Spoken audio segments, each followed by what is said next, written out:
ఏ అనంతలక్ష్మికి వచ్చేది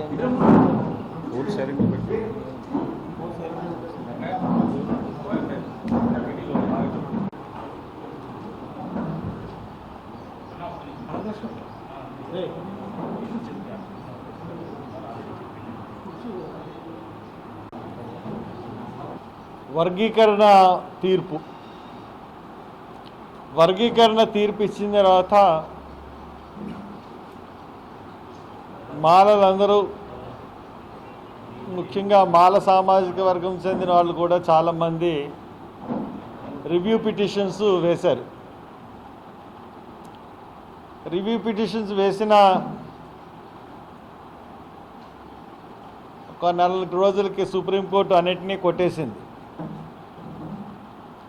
review petitions నిజంగా review చేస్తారన్న ఉద్దేశం అయితే వాళ్ళకి లేదు. ఎందుకంటే వాళ్ళు ప్రియాక్యుపైడ్ మైండ్తో ఇచ్చారు.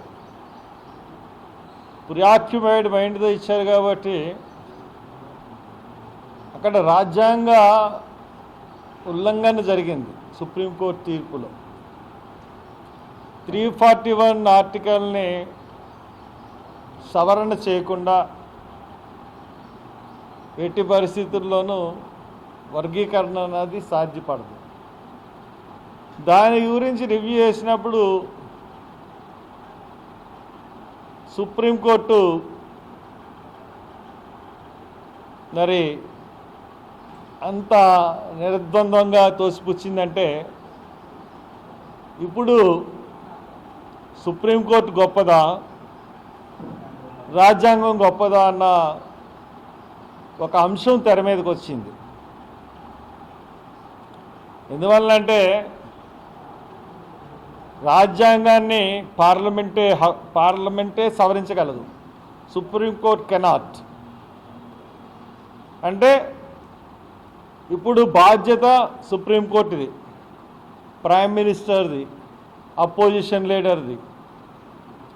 ప్రైమ్ మినిస్టర్ మోడీకి అప్పీల్ చేస్తున్నాం, అలాగే అపోజిషన్ లీడర్ రాహుల్ గాంధీకి అప్పీల్ చేస్తున్నాం. ఇంకా దేశంలో ఉన్నటువంటి అన్ని పార్టీలు అందరికీ కూడా అప్పీల్ చేస్తూ ఉన్నాం. పార్లమెంటు గొప్పదా, సుప్రీంకోర్టు గొప్పదా అన్నది తెలుసుకోవాల్సిన బాధ్యత పార్లమెంటులో ఉన్న సభ్యులది, పార్లమెంట్లో ఉన్న నాయకులందరిది. ఎందువల్లంటే పార్లమెంట్లో చట్ట సవరణ జరగకుండా ఆ చట్టాన్ని అనుసరించే తీర్పు ఇవ్వాలి. పార్లమెంట్లో చట్టాన్ని సవరించకుండా తీర్పు ఇవ్వడం అన్నది సుప్రీంకోర్టు చేసిన తప్పు. ఈ తప్పుని మళ్ళీ పార్లమెంటే సరిదిద్దాలి. కాబట్టి ఇప్పుడు బాధ్యత పార్లమెంట్ మీద ఉంది. ఈ యొక్క శీతాకాల సమావేశాల్లో డెఫినెట్గా దీని మీద చర్చ రావాలి. మేము ముందుగానే ఎజెండాలో పెట్టమని పార్లమెంట్ స్పీకర్కి చెప్తా ఉన్నాం, వివిధ పార్టీలకు కూడా చెప్తా ఉన్నాం. ఎట్టి పరిస్థితుల్లోనూ కూడా పార్లమెంటులో ఈ అంశం మీద చర్చ జరగాలి.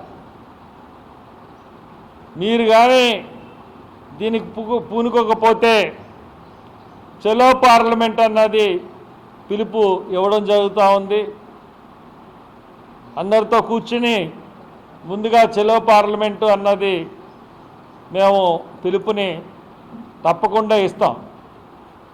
కాబట్టి ఆ పిలుపు ఇవ్వకుండానే పార్లమెంట్లో దీని గురించి చర్చించి ఎవరికి అసౌకర్యం లేకుండా పార్లమెంట్లో చర్చించి సవరణ చేస్తారో, లేకపోతే సుప్రీంకోర్టు తీర్పుకి అడ్డు బ్రేక్లు వేస్తారో అంతా కూడా పార్లమెంట్లో ఉంది. కాబట్టి పార్లమెంట్ విజ్ఞప్తి చేస్తున్నాం. అదేవిధంగా ఈ వర్గీకరణ మీద వ్యతిరేకంగా పోరాడుతున్న అందరికీ కూడా విజ్ఞప్తి చేస్తూ ఉన్నాను. ఐకమత్యంతో కలిసికట్టుగా కార్యక్రమాలు రూపొందించి ఖచ్చితంగా మనం అందరం కూడా ఒక పెద్ద ఎత్తున ఉద్యమం చేసి ప్రభుత్వాల మీద ఒత్తిడి తేవలసిన పరిస్థితి ఉత్పన్నమైంది. ఇటు కేంద్ర ప్రభుత్వం మీద, ఇటు రాష్ట్ర ప్రభుత్వం మీద కూడా. కాబట్టి ఆ దిశగా ఉద్యమాలు శ్రీకారం చుడతామని మనవి చేస్తూ, నిన్న పుంగనూరులో ఒక అమ్మాయిని, ఒక 6 ఏళ్ల బాలికని, ముస్లిం వర్గానికి చెందినటువంటి ఒక చిన్న అమ్మాయి తప్పిపోయింది. తప్పిపోయిన తర్వాత 3-4 రోజులు అందరూ ఎతికారు, పోలీసులు కూడా ఎతికారు. తర్వాత స్టోరేజ్ ట్యాంక్లో అమ్మాయి శవమై తెలియంది.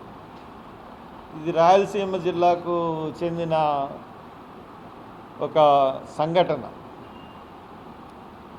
ఇంతకుముందు అబ్దుల్ సత్తార్ నంద్యాలలో సిఐ వేధింపుల గురించి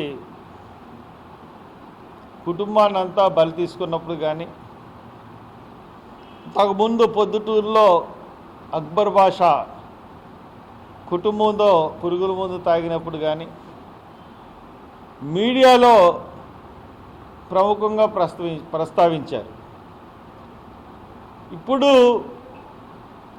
అప్పుడు ఏ మీడియాలో అయితే ఎక్కువగా దళితుల సమస్యల మీద, మైనారిటీల సమస్యల మీద పాత గవర్నమెంట్ ఉన్నప్పుడు దుమ్మెత్తిపోసే మీడియా సంస్థలు ఇప్పుడు దళితుల మీద దాడులు జరిగిన,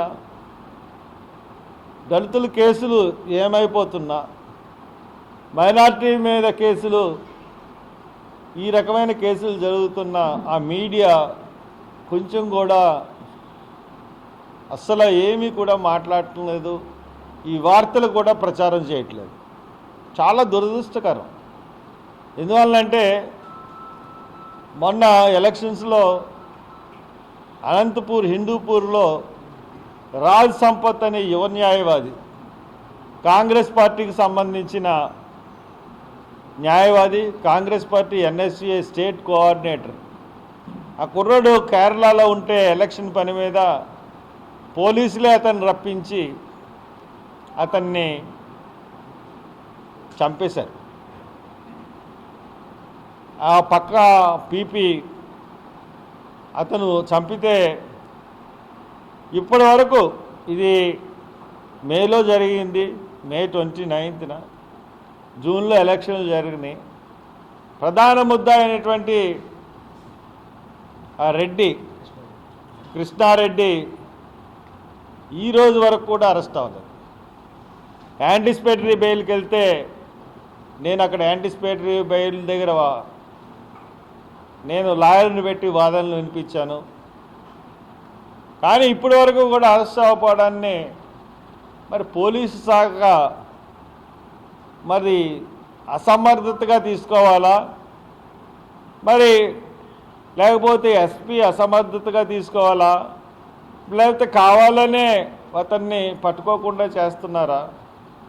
ఇప్పుడు నందిగాం సురేష్ని ఎక్కడో ఉన్నా కానీ పట్టుకుని తీసుకొచ్చేసారు.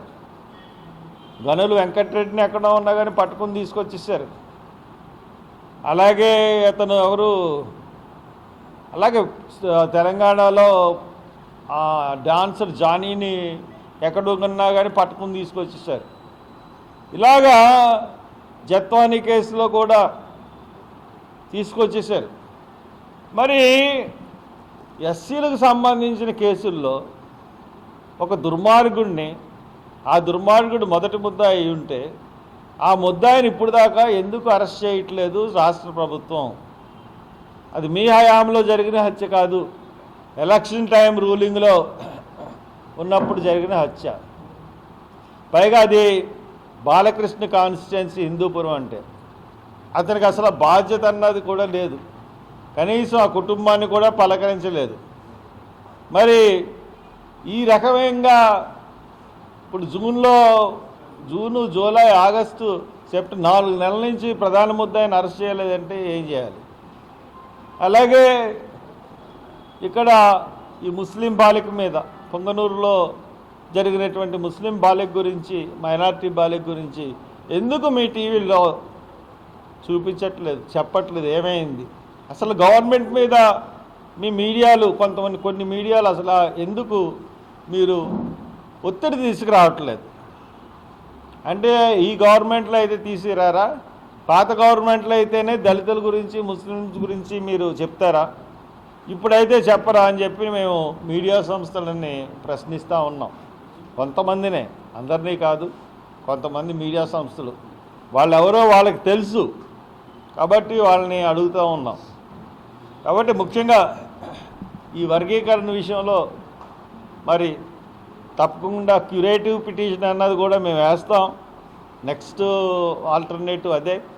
రివ్యూ పిటిషన్స్ తీసేసిన తర్వాత క్యూరేటివ్ పిటిషన్స్ వేస్తాం. బట్ ఇప్పుడు బాధ్యత పార్లమెంటుది. ఇప్పుడు బాధ్యత పార్లమెంటు గొప్పదా, సుప్రీంకోర్టు గొప్పదా? ఎవరు శక్తిమంతులు?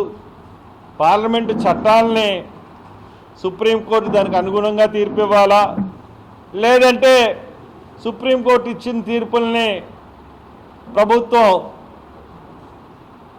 ఆమోదించి అమలు చేయాలా? చట్టంలోని తీర్పులను ఇచ్చి మరి సుప్రీంకోర్టు అమలు చేయాలన్నది మనకి ముందున్న ప్రశ్న. దీని గురించి మరి ఖచ్చితంగా ఒక ఆన్సర్ కావాలి. అది సుప్రీంకోర్టులో జరుగుతుంది, లేదంటే ఈ సమావేశాల్లో ఖచ్చితంగా చలో పార్లమెంటు పిలిపిస్తామని తెలియజేస్తూ సెలవు తీసుకుంటాం.